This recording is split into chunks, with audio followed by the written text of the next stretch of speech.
السلام علیکم، زیم بخت الله جان حسرت او تاسو ګورئ په پښتو پوینټ ټي وي باندې د نن ورځې تر دې دمه خبرونه.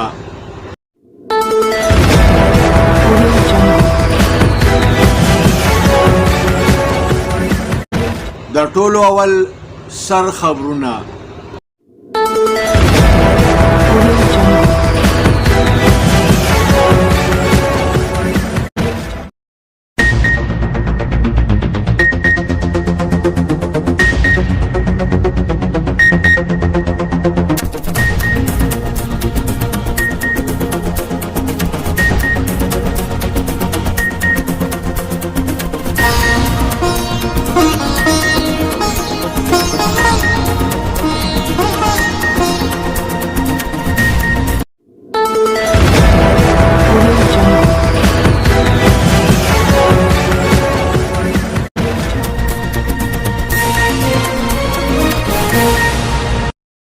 په ملک د کرونا وایرس له کبله تر اوسه پورې 11,802 کسان مړه شوي دي.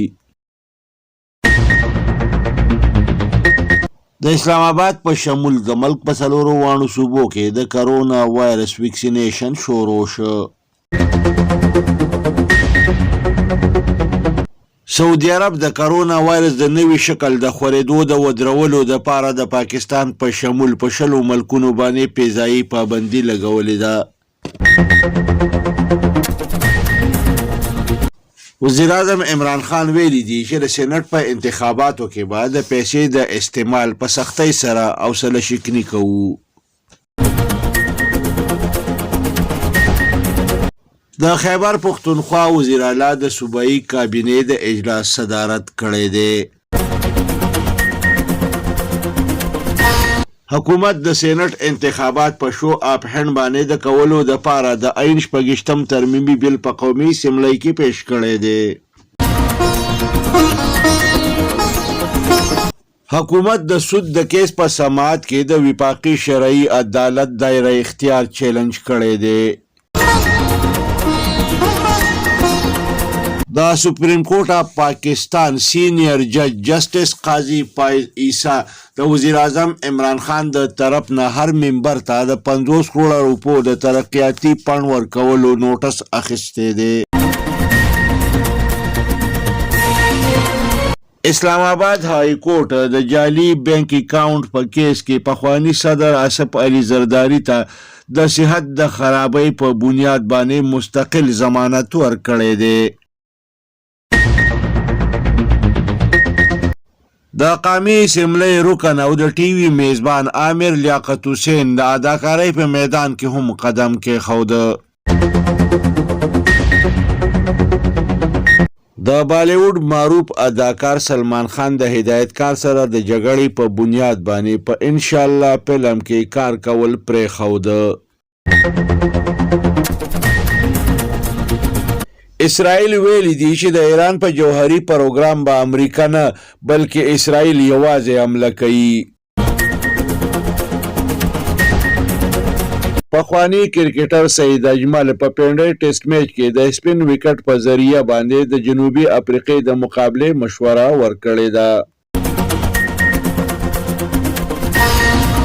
پاکستان د جنوبي افریقې خلاف په دویم ټیسټ میچ کې خپل 19 کسي سکواډ برقرار ساتلی دی.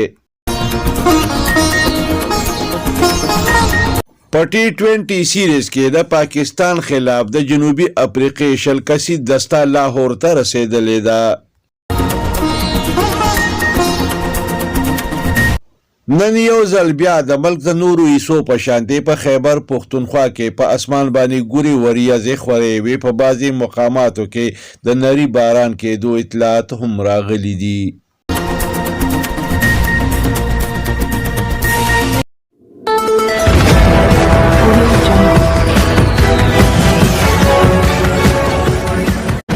او اوس د دې خبرونو تفصیل.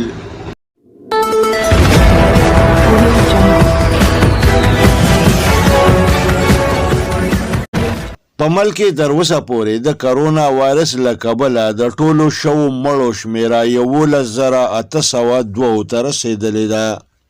دغه رنګې په ملک کې تر اوسه پورې د کرونا وایرس 15,440 مریضان صحتیاب شوي دي. بل اړخ ته د وفاقي دارالحکومت اسلام آباد په شمول د ملک په 4 واړو صوبو کې د کرونا وایرس د ویکسینیشن سلسله شروع شوې ده. سعودي عرب د کرونا وایرس د نوي شکل د خورېدو د رفتار د کمولو دپاره د پاکستان په شمول په 10 ملکونو فضایي پابندۍ لګولې دي. وزیر اعظم عمران خان ویلي دي چې د سېنټ په انتخاباتو کې به د پیسې د استعمال د رجحان د ختمولو دپاره کوټلي ګامونه اوچتولی شي. د زیاته کړې ده چې د سېنټ انتخابات د دې ناسور نه د پاکولو هر کوشش موږ په ځان باندې لازم کړی دی. د خیبر پښتونخوا وزیر اعلی محمود خان د صوبایي کابینې د اجلاس صدارت کړی دی. وزیر اعلی د ټسټینګ ایجنسو متعلق د شکایاتو په سختۍ سره نوټس اخیستی دی. په دې لړ کې په وزیرانو مشتمله کمیټې جوړه کړې شوې ده. وزیر اعلی د ټسټینګ انجینیر د میکانیزم دپاره او د پبلک سرویس کمیشن د استعداد زیاتولو دپاره تجاویز طلب کړي دي. په اجلاس کې د ریټایرمنټ په عمر کې د رد و بدل د مسلې د حل دپاره هم کمیټې جوړه کړې شوې ده. اجلاس ته وویلی شول چې د بلدیاتي انتخاباتو په سلسله کې د الیکشن کمیشن سره حکومت په رابطه کې دی. اجلاس ته دا وینا هم وشوه چې په صوبه کې د چینو او د غنمو هیڅ کمی نشته. وفاقي حکومت د سېنټ انتخابات د شو اپ هند په ذریعه باندې د کولو دپاره د آئین 26م ترمیمي بیل په قومي اسمبلی کې پیش کړی دی.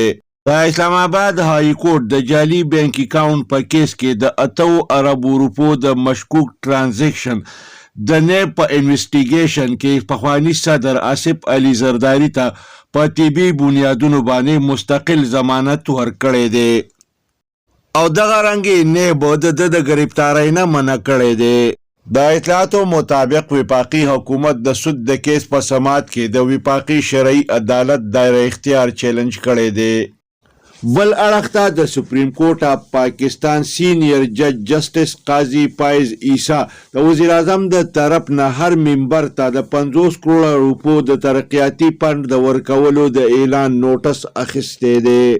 پاکستان د ځمکې نه په ځمکه د ویشتونکي بیلسټک میزایل غزنوي کامیابه تجربه کړې ده. دې میزایل د خپلو اهدافو نښې په کامیابۍ سره ویشتي دي. وایي چې دا میزایل لس کم 300 کیلومتره لرې خپل هدف د ویشتو صلاحیت لري. د راغلو اطلاعاتو مطابق د موټروی د ولی انټرچینج سره نږدې د تورو روډ په علاقه کې یو پلاین کوچ جوړې کندې ته پریوتی دی. وایي چې په دې پلاین کوچ کې سواره خلک په واده کې د شرکت دپاره روان وو. د سړک په دې پیښه کې 12 کسان جوبل شوي دي. بل اړخ ته د بخشالي په امان خان چوک کې موټر او موټر سایکل جنګېدلي دي چې په نتیجه کې 3 کسان جوبل شوي دي. د دې دواړو پیښو په اطلاع میلاوېدو باندې د ریسکیو 112 میډیکل ټیمونه سره د امبولانسو په موقع باندې رسیدلي دي. زخمیانو ته ابتدایي طبي امداد ورکړی دی او بیا یې هسپتالونو ته رسولي دي. د قامي اسمبلی رکن او د ټي وي میزبان عامر لیاقت حسین د اداکارۍ په میدان کې هم قدم کېښوده. وایي چې د ټیلی فلم بس کرونا په دروازه باندې د اداکارۍ په میدان کې قدم ایښی دی. دا فلم به په یو پرایویټ ټلویزیون چینل باندې چلولی شي. د اطلاعاتو مطابق د بالیوډ سلطان سلمان خان د هدایتکار سره جګړه کړې ده چې په نتیجه کې په انشاءالله فلم کې کار کول پرېښوده. د اسرائیلي وزیر اعظم اهم اتحادي او ذمہدار وزیر دمکی ورکړې ده چې د ایران په جوهري پروګرام به امریکا نه یوازې اسرائیل حمله کوي. د دې خبرې اطلاع هم راغلې ده چې اسرائیلي وزیر اعظم نیتنیاهو به پر روانه هفته کې د متحده عرب امارات اهمه دوره کوي.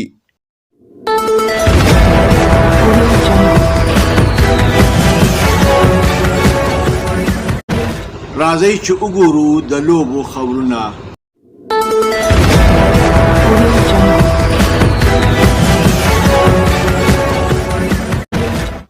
پخوانی قامي کرکټر سعید اجمل په پینډۍ ټیسټ میچ کې د سپین وکټ په ذریعه باندې د جنوبي افریقې د مقابلې کولو مشوره ورکړې ده.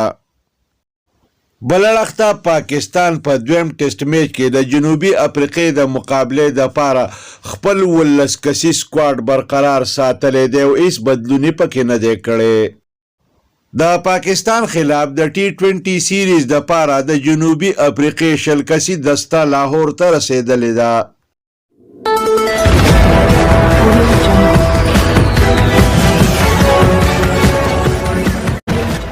او اوس ګورو د موسم حال.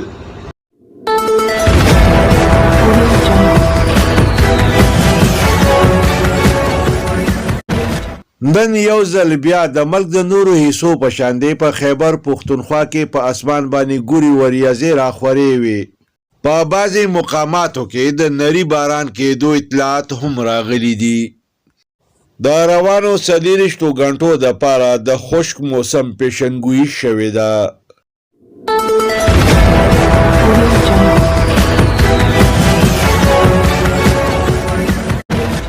دې سره د نن ورځې خبرونه پای ته رسي. ښاد او اباد اوسئ. د لوی الله په امان.